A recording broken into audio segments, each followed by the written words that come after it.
All right, good morning, everyone. I'm Amy Clausen with the Niagara-on-the-Lake Museum, and thanks for joining us today for the final lecture in our virtual lecture series this winter.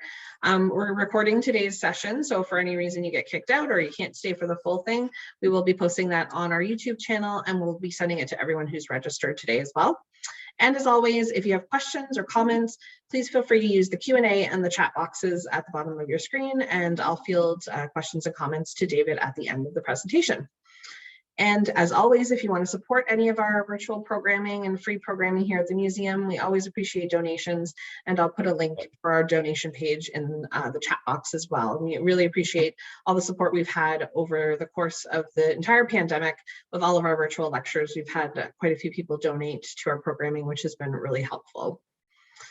So today we're welcoming back our past president, David Hemmings, and many of you probably know David and have probably seen him on this screen, but just a little intro is that since moving here to Niagara-on-the-Lake in 2008, David has written 8 local history books, given numerous talks, and run a small publishing house. He served on the Municipal Heritage Committee and the Town of Niagara-on-the-Lake's UNESCO Committee. He also conducts public sessions of practical genealogy and family history at the Niagara-on-the-Lake Library. He's been involved with the museum for many years as a volunteer and a board member. And I will turn it over to you now, David, to lead us through some of Niagara-on-the-Lake's heritage homes. Thank you very much, Amy. Welcome, everybody. There may be a few things I, as the author of this lecture might say that are not necessarily the views of the Niagara-on-the-Lake Museum. They are strictly my own views about certain parts of heritage preservation in Niagara-on-the-Lake. So I just want to make that as a sort of a starting disclaimer. I'm going to do what I can to cover as many homes, areas as I can within primarily Old Town, Virgil, St. David's, and McNabb, and I apologize to the Queenston residents that I cannot better Linda Fritz's work on Queenston, and as a result, I'll leave it to her to do some of that at some point in the future.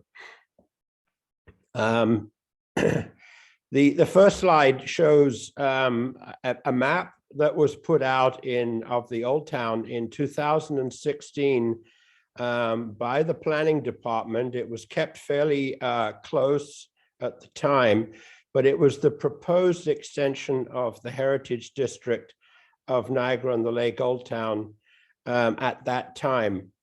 The reason that, and it was intended that this would ultimately get into the official plan. That did not happen, and the primary reason in 2016 was the concern of the sort of feedback that they may get from residents who are would be in the extended part of the Heritage District, and the concerns around that. So just to state that this is how it looked 6 years ago, and we haven't yet extended the Heritage District of Niagara-on-the-Lake, and hoping that we might be able to do that in the not too distant future. In terms of old houses in old homes in Niagara-on-the-Lake municipality, these are, to my knowledge, about the oldest houses there are in our community. And you'll notice that primarily there are 2 groups of houses, one in the St. David's area and one in Old Town Niagara-on-the-Lake, with the exception, obviously, of Lake Lodge, which is out on Lakeshore Road. There are other houses, which we'll talk about, that were built in the 1790s, just a very, very few around the municipality. In particular, I know of 1 or 2 in Virgil. But just to give you an idea of the sort of houses at the time, and the people, in some cases, who lived in them. You can see that from the material here. One of the ones you may be intrigued by is 67 Mary Street, which is actually there is inside the building the remains of a Black Heritage log cabin that was part of the Black Heritage District of Niagara-on-the-Lake back in the early days, and that particular property was a coaching staging post for people going from, say, Queenston to St. Catharines, for example. Some of the other ones you probably are aware of. There are clearly two or three, I can see here, three properties that the Secords owned, and so on and so forth.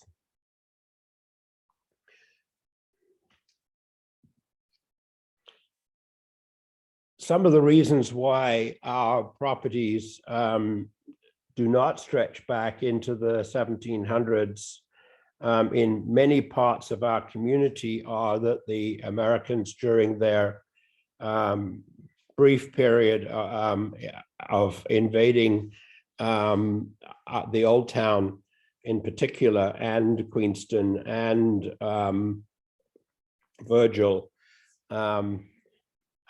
did substantial damage to the properties in those areas to the point where they had to be for the most part, entirely rebuilt. So the whole of the downtown core of Queenston, for example, in the 1812 invasion, was largely destroyed during the course of the landing that the Americans made. And in the May to December period of 1813, the American invasion ultimately in December took out most of the downtown core of both Old Town and Virgil downtown in that period, and for the most part, everything had to be rebuilt after the War of 1812. A lot of this, of course, occurred because there were some unfortunate renegades who helped the Americans do this, but it was indeed the American Brigadier General who ultimately made the decision to allow it to occur. I mean, 1814, of course, a good part of the downtown core of St. David's was also destroyed. There were some buildings that survived afterwards, one of which was Hannah Secord's mill at 237 Creek Road. And then, so there were a few buildings that escaped in the countryside, but for the most part, the War of 1812 was pretty devastating for our community. We'll now talk about Old Town a little bit, try to do as much as I can. First of all, the Niagara-on-the-Lake Museum website, which is really outstanding, and I recommend it to everybody out there as a first pass look at what is available, includes information about house research in Niagara-on-the-Lake. It includes all of the land records from the Crown Grant in the 1790s to the mid-1860s. All of those land records and instruments, as are available, are there on the museum website. In addition to that, there are 150 roughly 150 homes that are documented and photographed in material that is also on the website, the pre-1840 houses in particular. And why did I pick pre-1840? That's because it happened to get me to about 270 pages, which was going to be good for a book size of 6x9, but ultimately we decided to put it on the website instead, so that everybody has access to it. So when you click read on the right-hand side of the material on the website, it actually downloads that PDF directly to your desktop, and you can use it from there.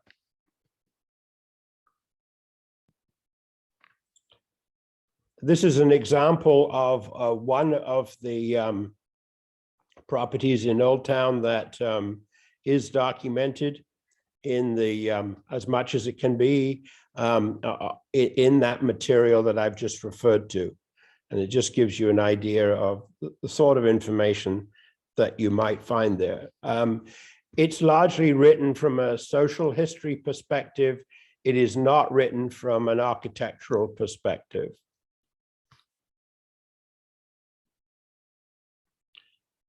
The museum also holds 8,000 plus photographs, which are compiled by present day street address and area. So if you want to see all the photographs that we have been able to compile from the museum, the town, and certain individuals in the town between the 1870s and 2015, that information is available in the museum. There's also an inclusion of the Black Heritage area, which basically runs around runs around Mary Street and to some extent John Street. There are maps included, and the Queen Picton Heritage District document of 1986 is also scanned.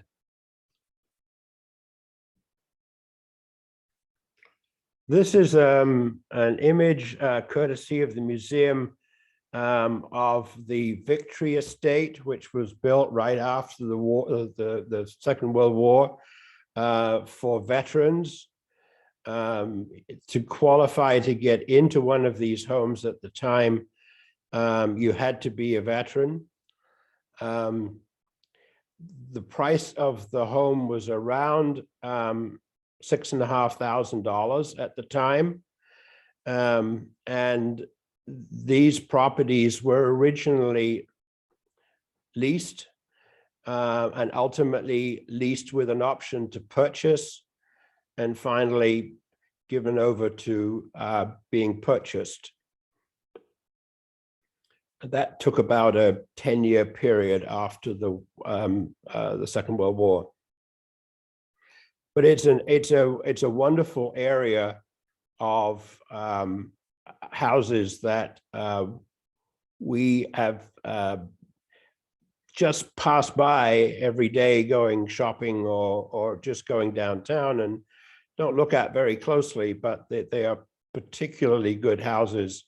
Today those houses are worth $650,000. So if you're an investor, that was a 100-bagger for those that still live there, of which there are 2 families. This place is right across the way from the Niagara-on-the-Lake Museum.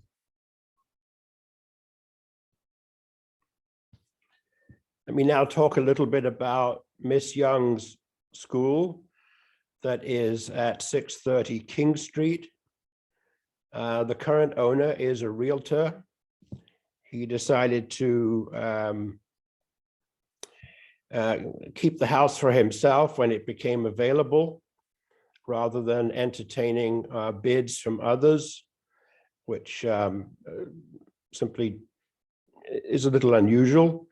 The construction is quite unique. It was built by George Young, who was the master carpenter for Fort George, and it was possibly built in the 1790s, although we still have to do a little bit of work to prove that it actually was not built right after the War of 1812. It certainly wasn't burned down, obviously, in the War of 1812. It's entirely wooden, and it is very much at the present time unoccupied and subject to the elements. There is a new bylaw, or two bylaws in the town at the present time related to standards of maintenance and occupancy, which includes penalties.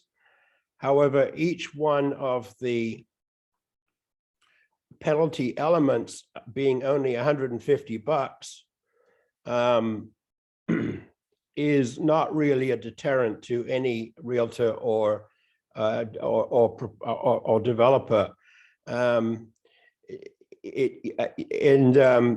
There is no means by which these bylaws currently can be properly implemented, because it's not clear whether you can accumulate perhaps 30 deficiencies for this building and simply multiply 150 by 30, and it's not clear what the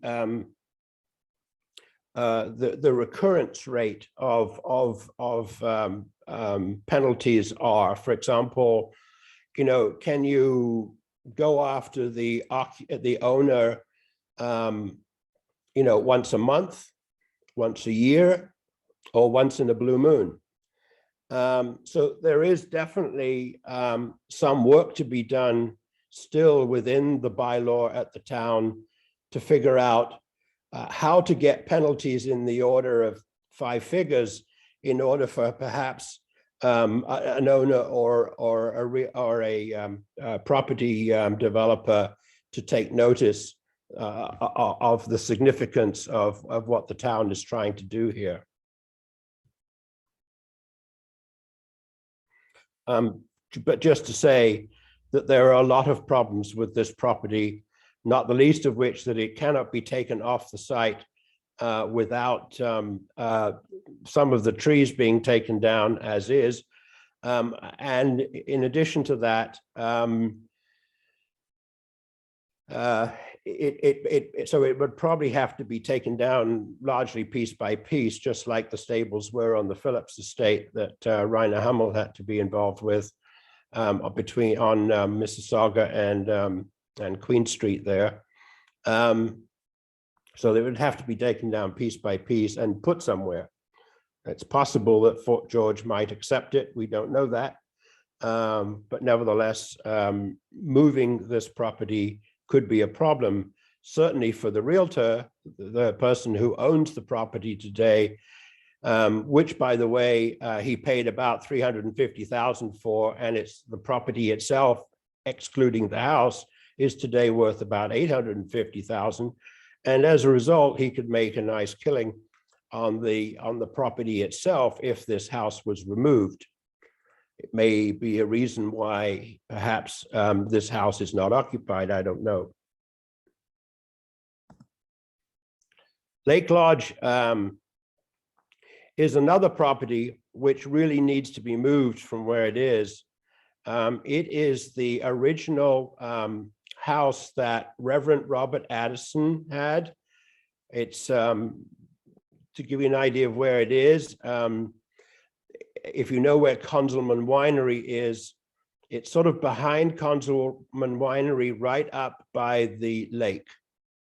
There is a gate and a long straight driveway that runs down. One way goes to a residence and the owner of this property, and the other side of it goes to this particular property, Lake Lodge.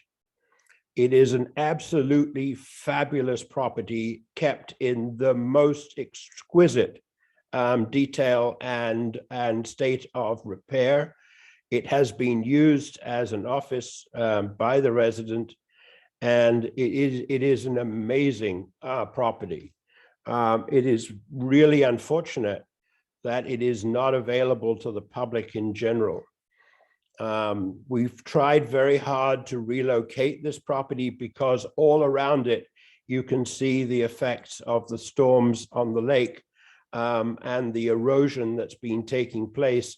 And at some point in time, this house is just going to drop into the lake, which is really unfortunate since it was built in the 1790s. We've tried very hard to relocate this property to the St. Mark's Church property, primarily behind the manse, the rectory, I should say. But so far, we've been refused twice by the bishop. The wardens of St. Mark's Church appear to be in favor of the move, but there's really been nothing done because the bishop has chosen not to take any interest in this particular relocation. In addition to the pristine condition of the property, there has also been a complete archaeological study done all around it, which is extremely useful as supporting material. Just want to mention one other property as an example of a property that is not in the Heritage District of Niagara-on-the-Lake, because in their wisdom in 1986, they forgot about the areas to the north of Prideaux and to the south of Johnson. And as a result, there are some monster houses being built all around in places that are not covered by the Heritage District as the official plan currently has it. This particular house is an amazing house, and the garden is probably more spectacular. It was formerly on the Queen's Royal Landing, Queen's Royal Land, and there is a town easement on the beach side of it all the way to the golf course. In 1965, the property was sold to the Ontario Paper Company, and Art Schmann, whose name, if you live in St. Catharines, should be pretty well known to you. He was a founder of Brock. He was a governor of McMaster U and Ridley. He was a director of the Chicago Tribune, and his son lived at this property. The garden has 4 tiers to it, and it is just simply a magnificent property right on the lake. It's just a property that is, it would be a great place, for example, for the museum to have one of its events at, for example. In addition to that, the Pumphouse, a history of the Pumphouse has been written. It helps the Pumphouse in its grant applications, for example. But just recently, Donald Coombe has provided a memory niche in the Pumphouse that includes some interesting information about those that have supported the Art Center. And there's also a copy of the history of the Pumphouse there as well. Thank you, Donald Coombe. Virgil. Virgil has many more heritage houses than we might all believe. They are spread out, however. And I like to think of Virgil as a cultural as having cultural boundaries, not necessarily those in the town, on the town map. That in fact, even for example, Stroon Winery, which was formerly the packing house and warehouse for the farmers in the area, primarily the Mennonite farmers. It spreads all the way to East and West Line. It spreads out in many directions that go way beyond just the town core that you see as you pass through on 55. There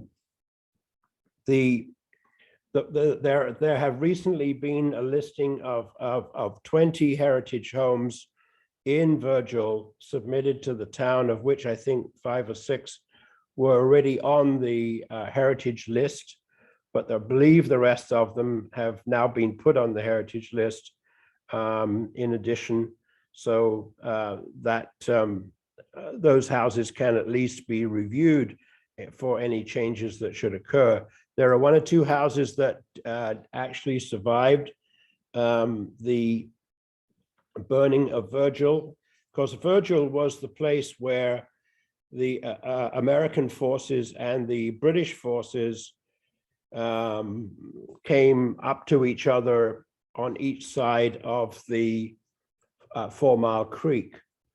On the south side, the British forces; on the north side, the American forces. And so all the original houses that were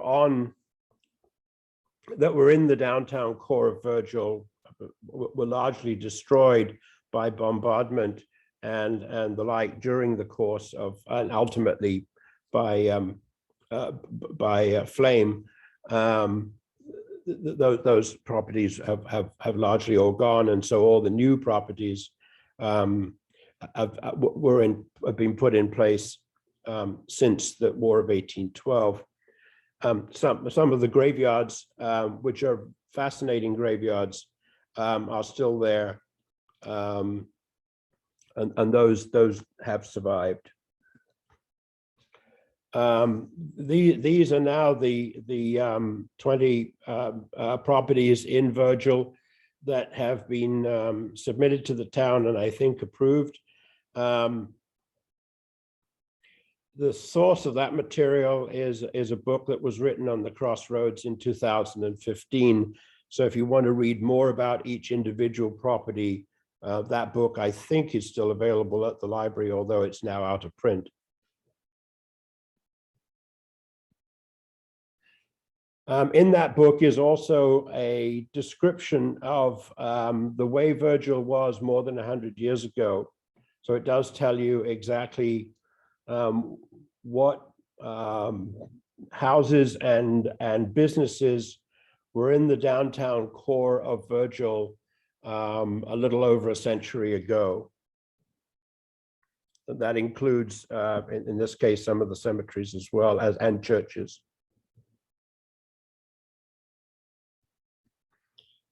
The houses that you see today in Virgil of particular significance. George Lawrence was the man who made the village in the first place, and indeed it was called Lawrenceville in his lifetime.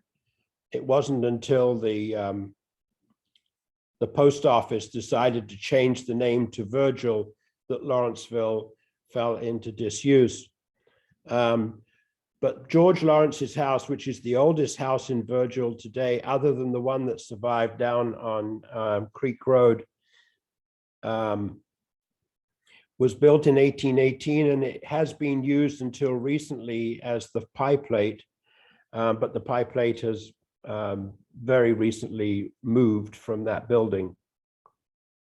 The house on the right-hand side there at the top is was a grocery store and then became a sweet store for the kids and a candy store and so on and so forth. And that was a pretty well-known property as well, and that's on the east side of the road. Another interesting house, the original house is not with this extension that you see on the right-hand side down here, the Gibson Penna house. That house actually was moved back from the road when the restaurant was put there. And so this is an example of when expansion of the road takes place, houses can be moved back to accommodate the traffic and the beautification of the village. St. David's Anglican Church today is, of course, Silversmith Brewery. And I think that that's, in terms of any future expansions of Virgil, that building is probably likely to survive. And so it'll more likely be that the other side of the road has to give way to any widening of the road over a period of time.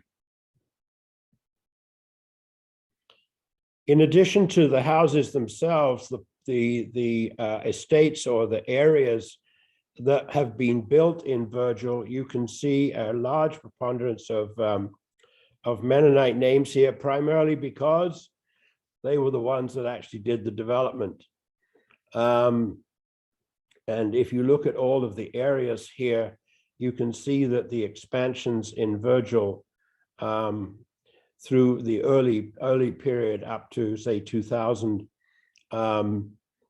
was done in these areas. You can see Pennis, for example. You can see where that is, and so you can see where the crossroads is down there. So you can actually see how this this map relates. And Henry Street, I'm sure you know where that is too. So St. David's. St. David's proposed a heritage district in 2017, and the work continued until 2019. I think a combination of the pandemic and other issues in the planning department of the town have really stalled the heritage designation for downtown, the downtown core of St. David's. And one would hope that that effort will be resurrected over a period of time here going forward. There's some really interesting houses and the like along that area, as you might imagine. The Heritage District itself covers both York Road and Creek Road, and there's a total of about 28 houses of significance in that area. Another map that the town of Niagara-on-the-Lake has that relates to heritage areas within St. David's is this document, and that just gives you another view of basically the same thing that I've just shown you.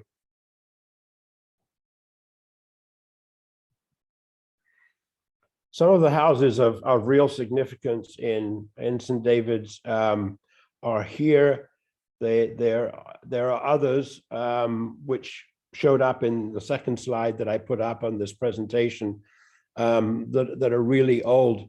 But in terms of houses that you may not have considered as possible properties to include in designation, these are the sorts of properties that are of substance in the community of St. David's.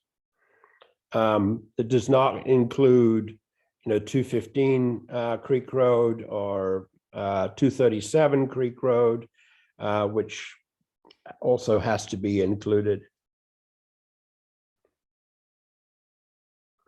Needless to say, the Woodruff and Lowry families are paramount in the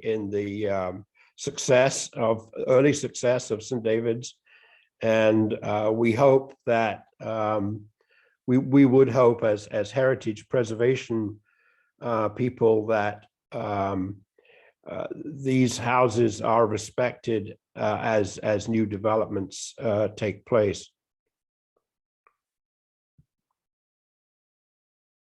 And here are some of the other heritage homes that are mostly on 4 Mile Creek. So between the York Road and 4 Mile Creek listings, there are some very interesting properties of real substance to our community. Maybe at this point, I ought to say something about the provincial government and their propositions if Ford continues to be in charge of the provincial government, and if his preferences are enacted. We may find that designations and other Heritage Act efforts may be neutralized by the provincial government taking over all of this sort of thing from the local government. And so there is a big concern amongst the heritage community about what will happen to the Heritage Act and to heritage itself. I mean, I think that the important thing here is that there are 3 top visitor destinations in Ontario. 2 of those are in urban areas, Toronto and Ottawa. The 3rd one is Niagara-on-the-Lake, and that one isn't in a huge urban area. And although one has to respect all of the heritage properties that are in the urban areas of Toronto and Ottawa, one must equally, in its own way, in a different way, in a rural setting, in a pretty village or community, try to figure out how best to deal with heritage preservation in our community, particularly as we get this somewhere between 3.5 and 4,000, 3.5 and 4 million visitors a year that come to this community outside of a pandemic period. The sources of the information for St. David's that you can get are getting better. The Ratepayers Association is extremely helpful. Dorothy Walker did an excellent book on the village in the shadows.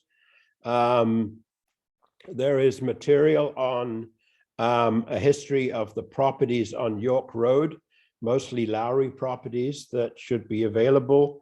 And there is a commemorative walking tour of St. David's that was done back in 2014 that is also an extremely helpful document to have available.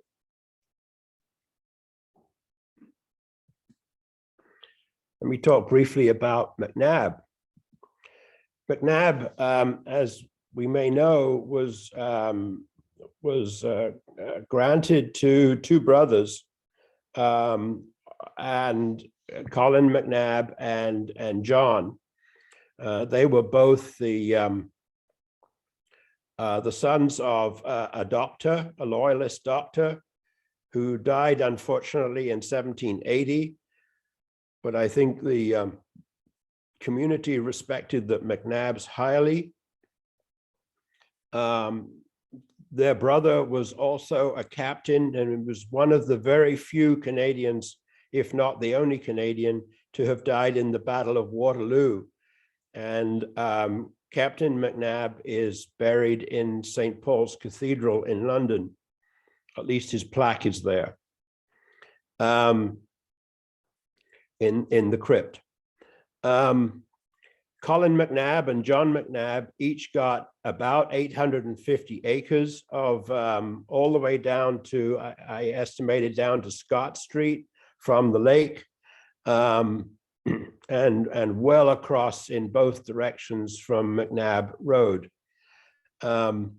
Ultimately, 30 years later, that 850 acres became 650 acres because there was so much erosion around the top end of their property that they lost a fair amount once they were starting to resell it in the early 1800s. Colin McNabb was a particularly interesting man because he was purportedly involved with smuggling, which came into the McNabb 8 Mile Creek. So the best way that the administration of the community could deal with Colin McNabb at the time was to make him the chief honcho in charge of assuring that there was no smuggling in the community of Niagara-on-the-Lake. And so he had to report on smuggling regularly to the legislature about what was going on here. So he had to be a little bit more careful himself about his own activities. The McNabb House, which is a remarkable house, frankly, it has gone through all sorts of metamorphoses. You can see a couple of different pictures of exactly the same house here at various times, the 1930s, the 1960s. And these photographs are courtesy of Desty Ferguson Kuhn. The Fergusons were the family that bought the whole area of McNabb and farmed it starting in the 1920s. So over this period of time, this particular property has always been the primary property in McNabb. There are a couple of other properties in McNabb that have considerable age to them. And needless to say, they were outside of the areas of burning that the Americans were involved with in the 1813 period.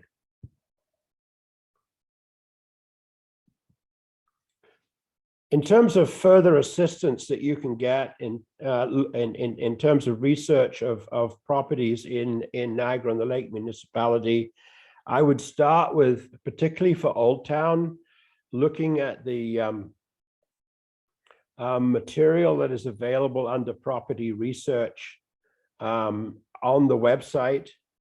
That is particularly helpful for those in Old Town. Not as much information has been made available for St. David's, which I believe should be done. It's still a job to be done, although a lot of information does exist. The history of the Pumphouse is also on the website, and I think you'll find that interesting as well. Gosh, that's where we got our water from at one time. And finally, as I've mentioned, that the museum holds property photographs that you might also find very interesting. If you have any questions, I'm available. As you probably all know, this is my email address if you need it at the bottom of the page. Thank you very much. If there are any questions, I'd be happy to take them. Thank you, David. We do have a couple questions, but first I was just going to mention a couple of the books that you had talked about that are available through our gift shop as well. So we do still have a few copies of The Crossroads left, which is about Virgil and written by David Hemmings. I think we probably have your last copies in existence. Yeah, yes. And Dorothy Walker's Village in the Shadows, which is a history of St. David's, is also available in our gift shop. The walking tour of St. David's that he mentioned that was done by Megan Gilchrist is available on our website as well under the visit tab, and then there's a walking tours kind of sub tab. It's there under the self-guided walking tour. So that's that's another good piece on St. David's there. So a couple of questions. One from Adrienne Stevenson, who's particularly interested in Lake Lodge because she's an Addison descendant. Do you know if there's if the archaeological results have been published anywhere publicly from that dig? No, I think those Ed Warner, who owns the property and lives next door, still, I believe, holds all of that material. To my knowledge, it has not been published. So maybe that answers the question. However, if you need more, Adrian, I'd be happy to sort of help out if you need any assistance in getting more information. I'm sure Ed has always been very generous in providing information to the community. And I'm sure he'd be glad to answer some very specific questions you might have. Great. And I think we do have a written document on Lake Lodge, I believe, somewhere. And there might be a digital one on our website. I'll have to double check that. Irene Bader would like to know if there's an inventory of historic churches in Niagara-on-the-Lake. That's a really good question. The answer is no, there isn't. And there probably should be. By the way, I'd also, in a separate chapter, add barns, because I noticed that people like writing books on barns as well. But churches, no. There are individual histories of churches that have been written. Obviously, St. Mark's is probably the most documented because of Donald Coombs' work and Fred Habermel. But to my knowledge, the Catholic Church here has not issued any sort of a history publicly of itself. There is some information on St. Andrews because of its historic place in Old Town Niagara-on-the-Lake.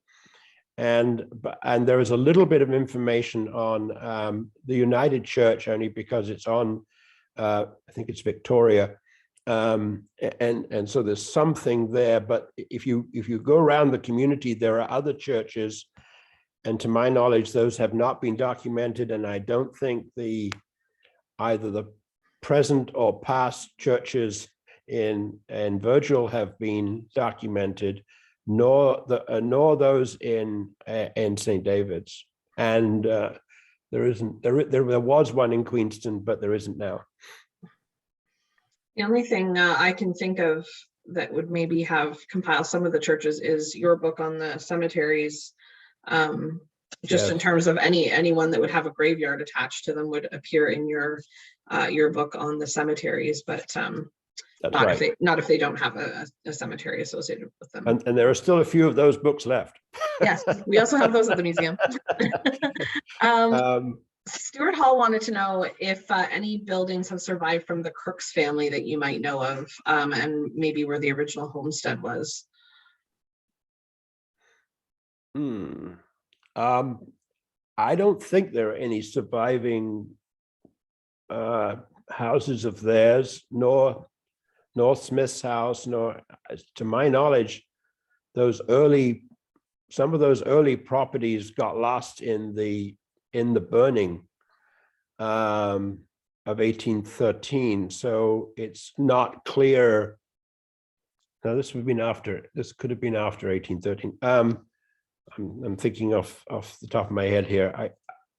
I am not aware of any material on Crooks' houses that has survived, houses that have survived today. We could check with, I know Rick Malone has done a lot of research on the Crooks family in particular. He might have come across something. I can follow up Stuart and see if Rick Malone has come across anything. Thank you for that. Also, Michael Werner is on and said hi there. Ed's son, Michael Werner, is happy to help. Thank you, Michael. Is happy to help out with Adrian's request. So possibly maybe if Adrian can email us, and then we can forward that along. Yes. Any information on Christ Church McNabb? We have someone here, Janet, who was married there in 1971. There is a lot of information. Actually, sorry, thank you for reminding me. Who was this? Asked for this? This is Janet. I can't see the last name. Pinder, Janet Pinder. Okay. Oh, definitely. You're not the only person I know that's was buried in Christ Church McNabb. It's a beautiful, wonderful church that still survives, and it's still operating. And there is plenty of history of that church. some of it's been written. I wrote it in a book called what's it called now? Country Country Air. Country Air. That's Yeah. right. If you try to buy the book, you might be able to get it on Amazon or someplace now. But Country Air does have material on McNabb, and you might find that quite useful. I also have in a separate folder all the original documents that were written about McNabb as a community. And so if there's anything in particular you need, please use my email, and I'd be very happy to try to answer specific questions. And then Catherine Novick was wondering if you have any information about the Robertson property between Gage and Johnson. There's a barn and house on the property, and who does architectural reviews? I think the answer to your question is I'd have to go and research it. I can't be specific right now. If you can send me something on my email, I would be happy to at least take a look at what I may have. And Yeah, if I have perhaps even anything, just the actual address on yeah, is very helpful. if you can give me the looking street, I need the street address for sure. The current street address.